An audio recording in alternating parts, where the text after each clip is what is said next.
امام شافعی رحمہ اللہ کے بارے میں امام رام ہرمزی رحمہ اللہ نے المحدث الفاصل بین الراوی والواعی، کتاب المحدثی الفاصل بین الراوی والواعی، اس میں روایت کیا ہے کہ امام شافعی رحمہ اللہ بھی اپنی رات کے 3 حصے مقرر کرتے تھے۔ ایک حصے میں علم کو لکھتے، تصنیف کرتے، دوسرے میں قیام کرتے، اور تیسرے میں سو جاتے، یعنی ان کی رات کے بھی 3 حصے ہوتے تھے۔ اور یہی عمل عمر بن دینار رحمہ اللہ، ان کا خطیب بغدادی رحمہ اللہ نے الجامع لاخلاق الراوی میں ذکر کیا ہے۔ اس کے علاوہ بھی بعض علماء اپنے بیٹوں کو یہ نصیحت کیا کرتے تھے کہ آپ رات کے وقت علم کو دہرائیں، علم کو یاد کریں،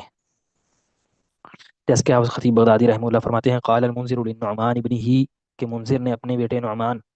ان سے کہا یا بنی احب لك النظر في الادب باللیل فان القلب بالنهار طائر وباللیل ساکن، کیا بیٹے رات کے وقت تم ادب کی باتیں، ادب کی چیزیں یعنی علم کی چیزیں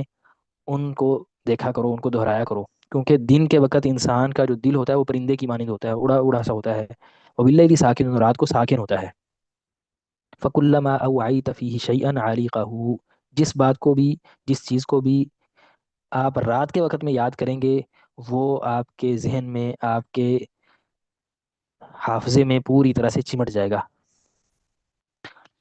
اور اسی طرح ابو مسعود احمد بن الفرات رحمہ اللہ کا پیچھے جو قول ذکر ہوا کہ وہ فرماتے ہیں کہ میں نے اپنے مشائخ سے، علماء سے، اساتذہ سے جو باتیں سنی ہیں علم کو حفظ کرنے کے متعلق، تو ان سب کا اتفاق اس بات پر ہے کہ انسان بار بار ایک چیز کو دہراتا رہے تو وہ اس کو یاد رہتی ہے۔ اس میں ایک وہ یہ بات بھی ذکر کرتے ہیں وحفظ اللیل غالب علی حفظ النہاری، کہ تمام جو میرے اساتذہ مشائخ ہیں ان کا اس بات پر اتفاق ہے کہ رات کو حفظ کی گئی چیز جو ہوتی ہے وہ دن کو حفظ کی گئی چیز پر غالب ہی ہوتی ہے، رات کا جو حفظ ہے وہ دن کے حفظ پر غالب ہوتا ہے۔